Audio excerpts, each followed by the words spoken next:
Me golpeó en pleno turno de noche como una bala de francotirador que nunca vi venir. Un segundo después, estaba escaneando las transmisiones de seguridad de Fort Mee. Al siguiente, el silencioso zumbido de los servidores llenaba la sala. Mi teléfono vibró contra el escritorio de acero. Un mensaje iluminó la pantalla, nítido como una cuchilla, clavándose en mi vista.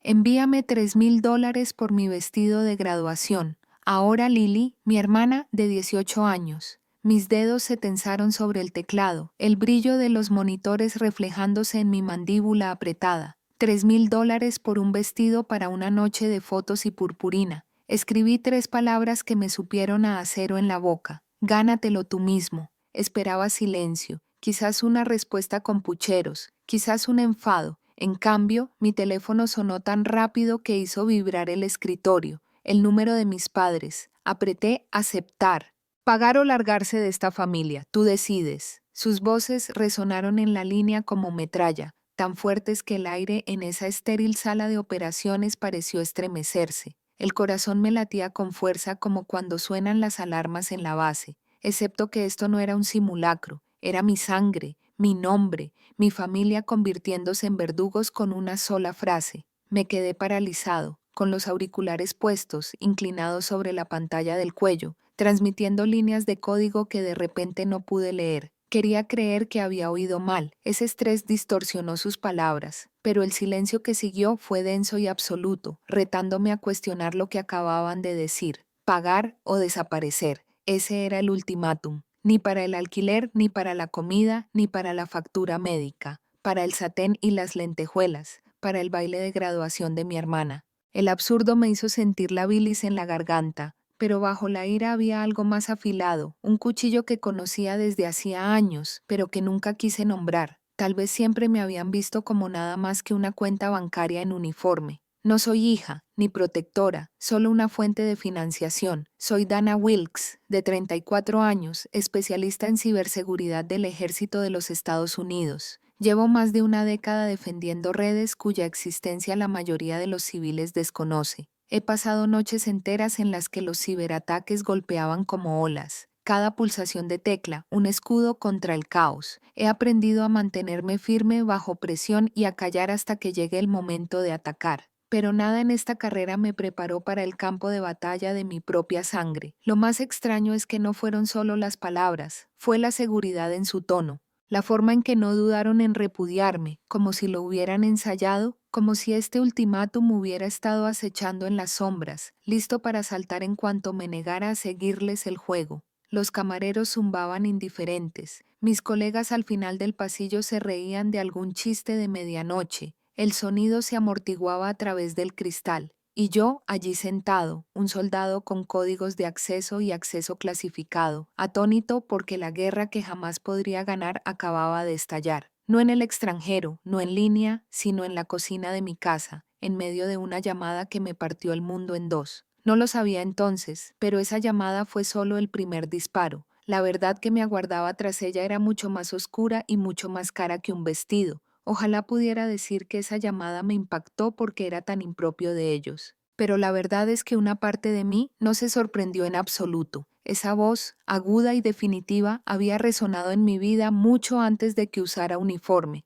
Tenía 16 años la primera vez que me di cuenta de que no era su prioridad. Mis palmas olían a lavavajillas y grasa del restaurante donde trabajaba por las noches guardando propinas en un frasco de cristal roto solo para poder pagar mis libros de química. Esa misma semana, Lily cumplió 6 años. Mis padres gastaron más de $2,000 en una fiesta de princesas con globos y ponis y en un salón alquilado en el centro. Recuerdo caminar con mi delantal de restaurante, todavía arrugado en mi bolso, viéndola dar vueltas con un vestido brillante mientras yo contaba monedas para mantener mis notas a flote. La llamaban su segunda oportunidad. Mi padre, Mark, lo decía con un orgullo que le dolía más de lo que creía. Con Lily, esta vez lo haremos bien. Mi madre, Clara, asintió, mimándose los rizos del pelo de Lily. Y yo solo era el recordatorio de su primera ronda de errores. La niña que no los necesitaba, la que podía con ellos, así que los asumí, aprendí a no pedir, ni excursiones ni zapatillas, ni siquiera que me llevaran a casa. Si lo necesitaba, encontraba la manera de pagarlo. Si no podía, me quedaba sin él,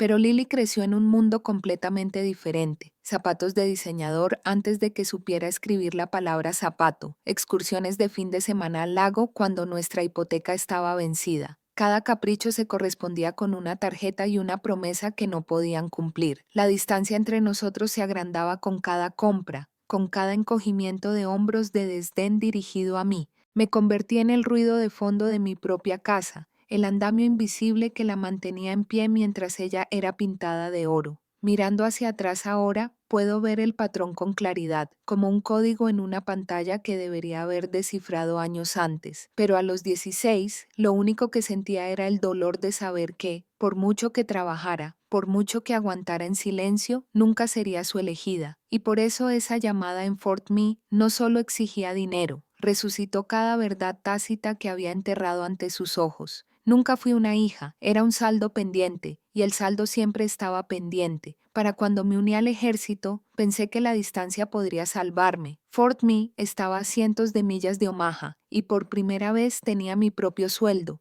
mi propio cuartel, mi propia vida. Aún así, no pude silenciar ese susurro que me inculcaron desde los 16, que la familia es lo primero, aunque eso signifique que tú seas el último. Así que abrí una cuenta conjunta, una red de seguridad, me dije. Algo para ayudar a cubrir los gastos de la hipoteca, la inevitable emergencia que siempre parecía llegar a su puerta. Me pareció lo más responsable, lo más leal. Al fin y al cabo, yo era el estable, el soldado. Al principio las transferencias eran pequeñas, unos cientos por aquí, 1000 por allá. Nunca cuestioné las solicitudes. Se me estropeó la calefacción. Escasearon los alimentos justo antes del día de paga. Me dije a mí mismo que estaba bien, estaba soltero, sin hijos, ingresos estables. Me necesitaban más que yo el dinero, pero estaba ocupado. Las noches se convertían en mañanas y los códigos del centro de operaciones pasaban ante mis ojos como ríos infinitos. No revisaba la cuenta a menudo. Las semanas se convertían en meses.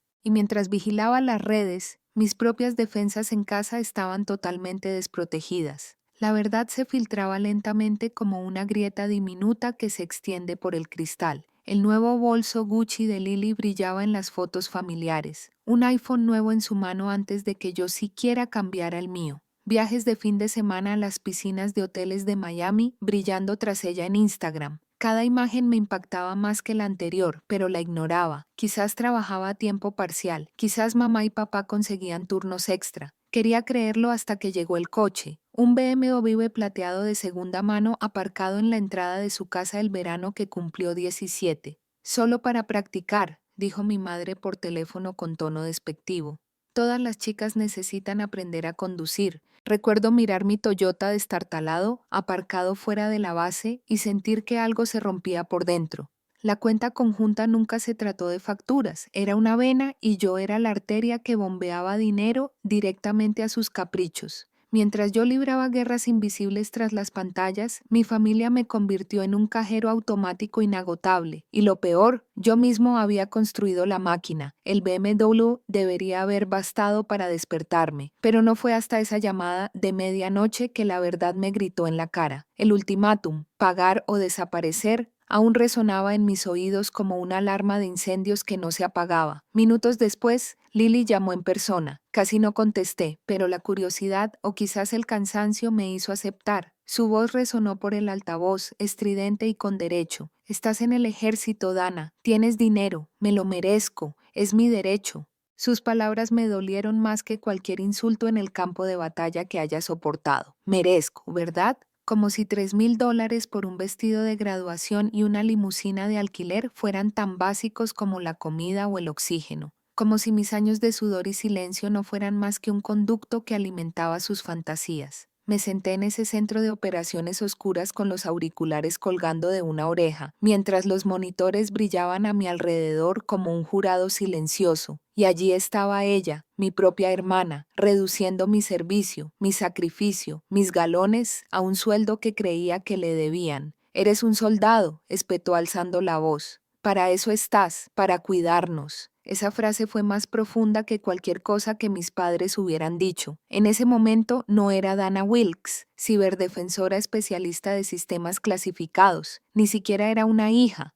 Era una máquina, un cajero automático camuflado, Se me hizo un nudo en la garganta, pero me esforcé por mantener la voz firme. Tienes 18 años, Lily. Muchos jóvenes consiguen trabajo para pagar el baile de graduación. Deberías intentarlo. Su risa fue corta y cruel. ¿Por qué debería tenerte a ti? Siguió un silencio denso y sofocante. La oía respirar acelerada y presumida, como si hubiera ganado algo. Me ardía el pecho, pero me tragué la rabia. Años de tragarme, años de dejarlo pasar, diciéndome que la familia importaba más que la justicia. Pero sentado allí, rodeado del frío zumbido de los camareros, sentí un cambio. Por primera vez vi las exigencias de mi familia tal como eran. Me apuntaban balas, no querían ayuda. No colgué esa noche, ella sí. La llamada terminó en un silencio absoluto, dejándome mirando el brillo de la pantalla. Y en ese silencio supe que no se trataba de un vestido, se trataba de poder, y creían que el mío les pertenecía.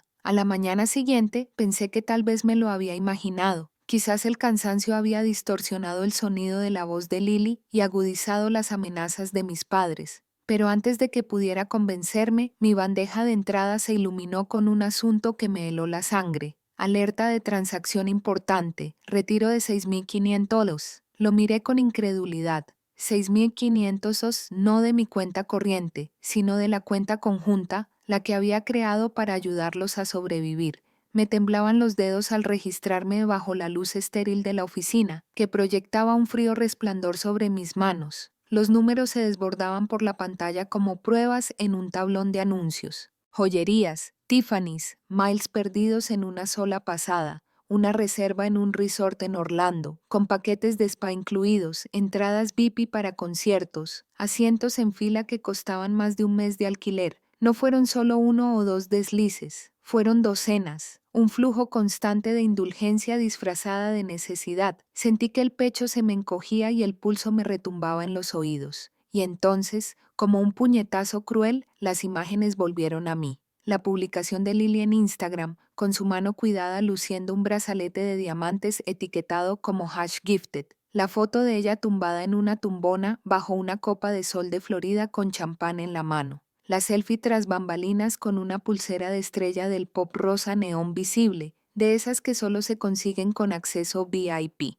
Cada publicación que había pasado por alto, cada foto que había ignorado, ahora conectadas como eslabones de una cadena que se apretaba alrededor de mi garganta. Ella no se había ganado nada, ninguno de ellos. Era mi dinero desviado, disfrazado de mentiras sobre calderas averiadas y facturas vencidas. Me quedé allí inmóvil, mientras el zumbido de la base a mi alrededor se desvanecía en el silencio. Esto ya no era solo un derecho, era un robo disfrazado de deber familiar. Pensé en los años que pasé diciéndome que era el fuerte, el protector, pero los protectores vigilaban las murallas. Yo había dejado las mías abiertas de par en par, y mientras luchaba contra enemigos invisibles en un campo de batalla digital, mi propia sangre me destripaba por dentro. Los 6,500 fueron solo el principio. En el fondo, lo sabía. Lo que acechaba bajo esas cifras era más oscuro, más grande y mucho más deliberado de lo que estaba dispuesto a afrontar. El retiro de 6,500 fue solo una grieta en el cristal. Sabía que si presionaba más, todo el dolor se haría añicos, pero también sabía que no podía hacerlo solo. Esa noche, crucé la base hasta la oficina legal y toqué una puerta que nunca había planeado abrir.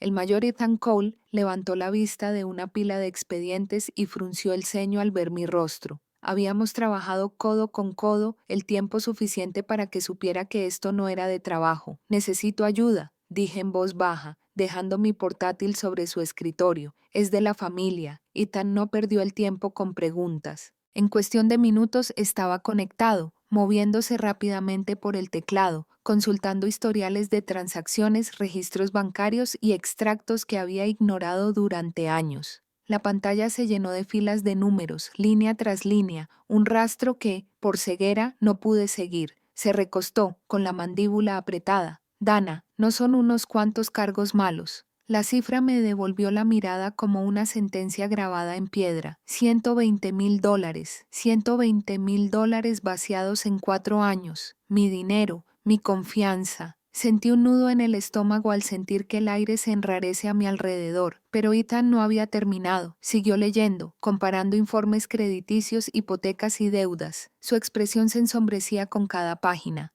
Tienen una segunda hipoteca sobre la casa en Omaha, dijo en voz baja, y deudas renovables, tarjetas de crédito, préstamos personales. Dana, son más de $600,000. 600,000, medio millón en la sombra. Las palabras me impactaron con más fuerza que el grito de un sargento de instrucción. Cada mensaje de emergencia, cada llamada sobre electrodomésticos rotos o servicios atrasados, cada súplica cargada de culpa por esta sola vez no había sido más que un guión, una mentira cuidadosamente ensayada para encubrir un pozo sin fondo de gastos. La voz temblorosa de mi madre al teléfono. Solo necesitamos ayuda con la compra este mes. El suspiro cansado de mi padre. Solo es una reparación del coche. Lily se queja. No es justo que tengas tanto. Cada recuerdo se reproduce ahora como teatro, cada frase pronunciada para que siga financiando su ficción. Había pasado años construyendo cortafuegos para evitar que los hackers robaran secretos, y sin embargo, la mayor herida de mi vida había sido mi propia sangre. La traición no fue solo financiera, fue personal, fue total, y mientras los números brillaban en la pantalla de Ethan, supe una cosa: no solo me habían robado dinero, me habían robado años de vida. Conduje a Omaha con la carpeta en el asiento del copiloto, su peso presionándome como un arma cargada. Dentro estaban los números, la prueba, los años de traición que ya no tenían explicación. Para cuando llegué a la entrada, el sol invernal desvanecía las largas sombras que se extendían por el césped. Me sentía menos como si estuviera volviendo a casa y más como si estuviera entrando en un juicio. La sala olía ligeramente a café y alfombra vieja. Mi padre, Mark, estaba de pie junto a la ventana, con los brazos cruzados. Mi madre, Clara, estaba sentada en el sofá, con pañuelos ya aferrados en la mano. Lily se repanchingaba en el sillón, revisando su teléfono, fingiendo indiferencia. Dejé caer la carpeta sobre la mesa de centro con un golpe sordo que hizo que todos levantaran la vista. Papeles desparramados, registros bancarios, declaraciones de hipotecas, extractos de tarjetas de crédito. Cada línea de testigos, $120,000, dije en voz baja y firme. Se acabaron, y 600,000 más en deudas. No solo me pediste ayuda, me convertiste en tu cajero automático uniformado. Mark se sonrojó y apretó la mandíbula. Eres nuestra hija, espetó. Es tu deber mantener a la familia. Los ojos de Clara se llenaron de lágrimas. Lo hicimos por Lily, suplicó. Se merece una vida mejor. Siempre has sido fuerte. Puedes con ello. No seas tan egoísta.